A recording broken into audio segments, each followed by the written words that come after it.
ये जो फवारा है ये तो आप जामा मस्जिद के अंदर भी पा सकते हैं इस तरीके का, ठीक है ना। अब वो फवारा है या शिवलिंग है ये तो नरेंद्र मोदी जी बता सकते हैं, क्योंकि उनसे बड़ा वैज्ञानिक इस देश में कोई नहीं है। ये सड़क छाप रोड छाप आदमी ना भारतीय जनता पार्टी में बहुत हैं, जो सुनते कम है और अपनी सुनाते ज्यादा हैं। तो आप भी उन्हीं पत्रकार में से हैं क्या? तो पहले बात को सुनिए आप।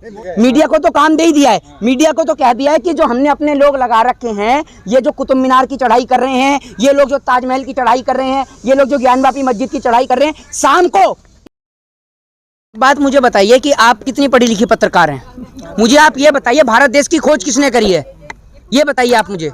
आपसे सवाल, अरे मैं आपसे क्या पूछ रहा हूँ, आप उस सवाल का जवाब दीजिए। भारत देश की खोज किसने की है, कौन पत्रकार बताइए। मोदी जी ने काहे की खोज कर दी? भारत देश की खोज वास्को डी गामा ने करी है, ठीक है ना। तो वास्को डी गामा तो ईसाई था, तो आप क्या कहेंगे कि हिंदुओं ने भारत देश पे कब्जा कर लिया?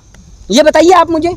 अगर आप ये कहें कि भैया भारत की खोज तो सुन लीजिए, अरे भाई शिवलिंग का वो फुवारा देखने में लग रहा है। और दूसरी बात ये है कि आप सबसे पहले तो मुझे ये बताइए कि जब कोर्ट से ये स्टेटमेंट था और जो वाराणसी के जो जिलाधिकारी हैं कौशल राज शर्मा, उन्होंने कहा भी अंदर इसके अंदर की कोई भी जानकारी किसी भी पक्ष या विपक्ष के द्वारा बाहर नहीं दी जाएगी, किसी को भी उन्माद या आधार पर नारे लगाने का झूठा जो दावा है वो पेश नहीं किया जाएगा। तो उसके बावजूद भी ये खबर किसने लीक करी है, आप ये बताइए ना मुझे। वो फोटोग्राफ्स कहाँ से आई हैं सारी फोटो? ये मैं आपको एक बात बता दूं कि ये जो फवारा है ये तो आप जामा मस्जिद के अंदर भी पा सकते हैं इस तरीके का, ठीक है ना। अब वो फवारा है या शिवलिंग है ये तो नरेंद्र मोदी जी बता सकते हैं, क्योंकि उनसे बड़ा वैज्ञानिक इस देश में कोई नहीं है। आप शिवलिंग के साथ हैं या फव्वारे के? मैं इस देश के अंदर संविधान के साथ हूँ। जब देश का संविधान, देश का कॉन्स्टिट्यूशन ने ये एक नियम बनाया कि 1991 के बाद अगर कोई भी जो है धार्मिक स्थल है, 15 अगस्त 1947 देश की आजादी के बाद से जिस जगह पे मंदिर बना हुआ है, जिस जगह पे मस्जिद बनी हुई है, वो वहां से नहीं हट सकते। तो मैं देश के संविधान के साथ हूँ।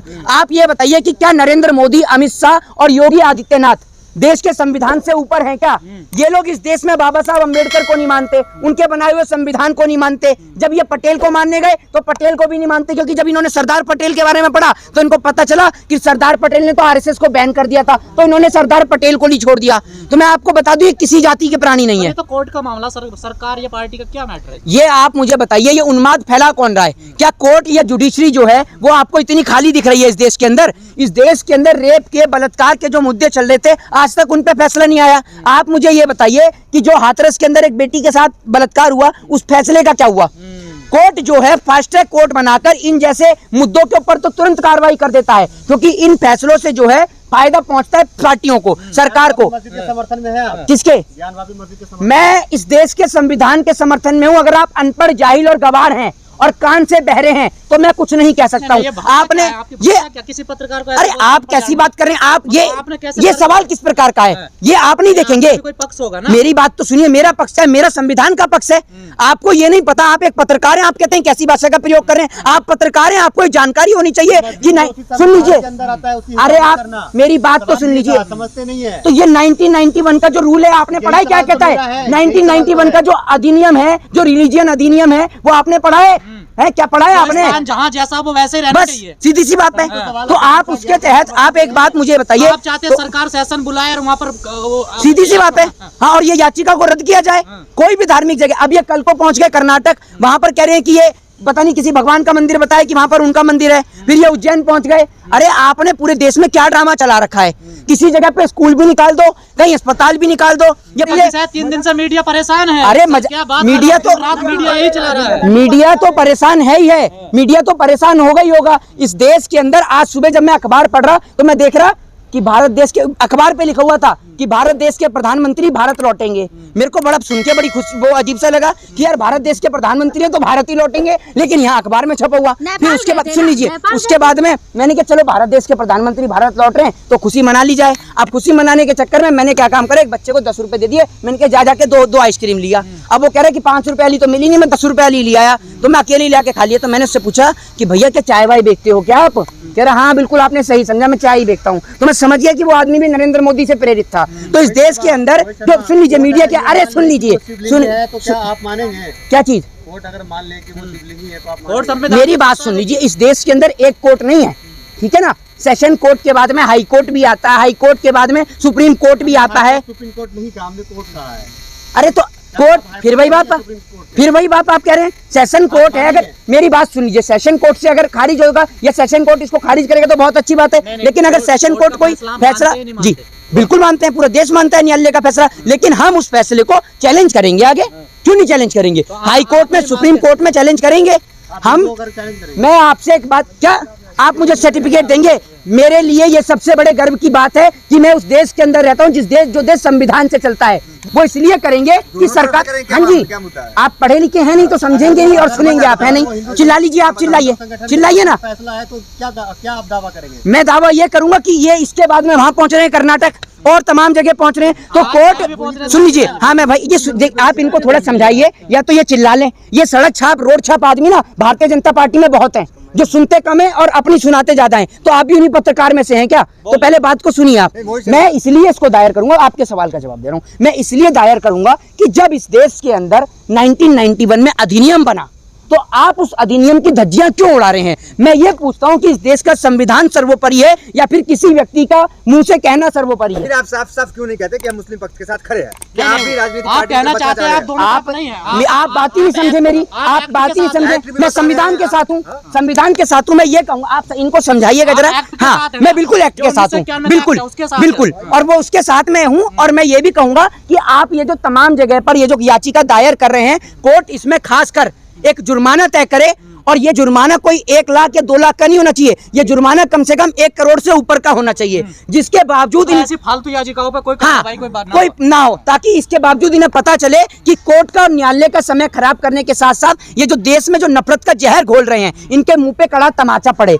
आज से कुछ समय पहले यही हाल श्रीलंका का भी था, वहां पर भी हिजाब का मुद्दा चला, वहां हिंदू और मुसलमान के नाम का मुद्दा चला, और यही सेम हाल आज हिंदुस्तान का हो रहा है। तो मुसलमान भी कह रहे हैं कि हम मस्जिद को शहीद नहीं होने देंगे, मुसलमान भी कह रहे हैं इस बात तो को। आप एक बात मैं आपको सीधी सी बताता हूँ, देखिए मुसलमान क्या कह रहा है या हिंदू क्या कह रहा है, मेरे उस बात से कोई ताल्लुकात नहीं रखता। मैं एक लॉ का स्टूडेंट हूँ, तो मैं इस बात को करूंगा कि मेरे लिए सर्वोपरि मेरे बाबा साहब भीमराव अम्बेडकर का बनाया हुआ संविधान है, और वो संविधान जो है, वो कानून जो है, मैं आपको ये पहले आपसे पूछ लूं, आप लॉ को या जुडिशरी को, कॉन्स्टिट्यूशन को सर्वोपरि मानते हैं, या फिर इस देश के अंदर ये जो विश्व हिंदू परिषद, बजरंग दल या हिंदू संगठन है, इनको मानते हैं? पहले ये बता दीजिए मुझे आप किस चीज को मानते हैं? अरे मैं तो संविधान को मानता हूँ, आप बता दीजिए। संविधान को मानते हैं। मुसलमानों की मस्जिदों को टारगेट किया जा रहा है, आप ये मानते हैं? मैं ये कहता हूँ, चाहे मुसलमान की मस्जिद हो, चाहे ईसाइयों की चर्च हो, चाहे हिंदुओं का मंदिर हो, कोई भी व्यक्ति उस पर याचिका दायर ही क्यों करेगा? बौद्धों के बुद्ध विहार हो, बिल्कुल, चाहे बौद्धों के बुद्ध विहार हो, कुछ भी हो, किसी भी धर्म का हो, चाहे वो बौद्ध हो, चाहे वो सिख हो, चाहे ईसाई हो, चाहे हिंदू हो, मुस्लिम हो, कोई भी पक्ष हो,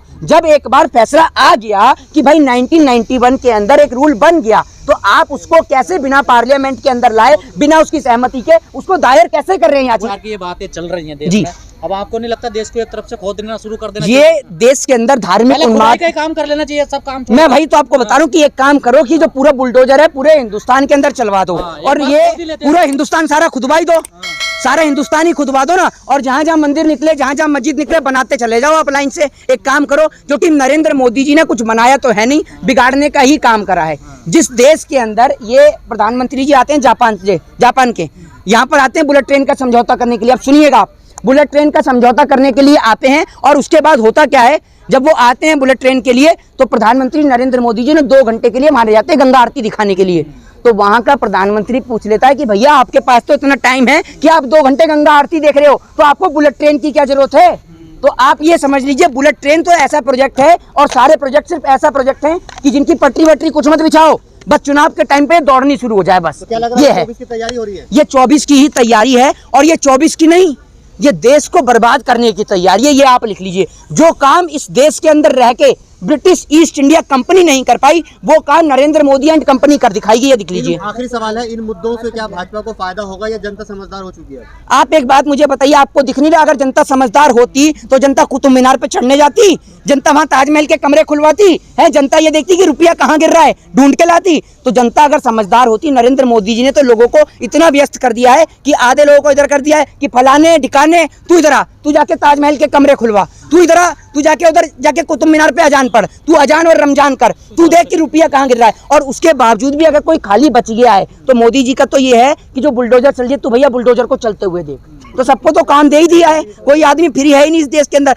और जो अगर फिर भी कोई बच जाए, तो जो आदमी इस देश में पेट्रोल डीजल महंगाई की मांग को उठा रहा है, तू जाकर उसको टारगेट कर, ये काम है। और मीडिया को काम पूरा दे ही रखा है। मीडिया को सुन लीजिए, सिवलिंग मिल गया है, देखिए। हाँ, मीडिया को तो काम दे ही दिया है। मीडिया को तो कह दिया है कि जो हमने अपने लोग लगा रखे हैं, ये जो कुतुब मीनार की चढ़ाई कर रहे हैं, ये लोग जो ताजमहल की चढ़ाई कर रहे हैं, ये लोग जो ज्ञानवापी मस्जिद की चढ़ाई कर रहे हैं, शाम को इसी नाम पे और इसी मुद्दे पर 2 लोग पकड़ लो, एक दाढ़ी वाला मौलाना पकड़ लो, एक तिलक वाला पंडित पकड़ लो, और इसी नाम पर दोनों मुर्गे लड़ा दो। कम दोनों नहीं है, हाँ, दाढ़ी वाले भी तिलक वाले हैं, हाँ, दोनों बराबर और इसी नाम पर दोनों मुर्गे लड़ा दो, दोनों मुर्गे लड़ा दो। तो मीडिया का तो काम मिल चुका है। मीडिया तो शाम को शुरू हो जाती है 8 बजे से ही, और इसी नाम पे मुर्गे लड़ाना शुरू कर देती है।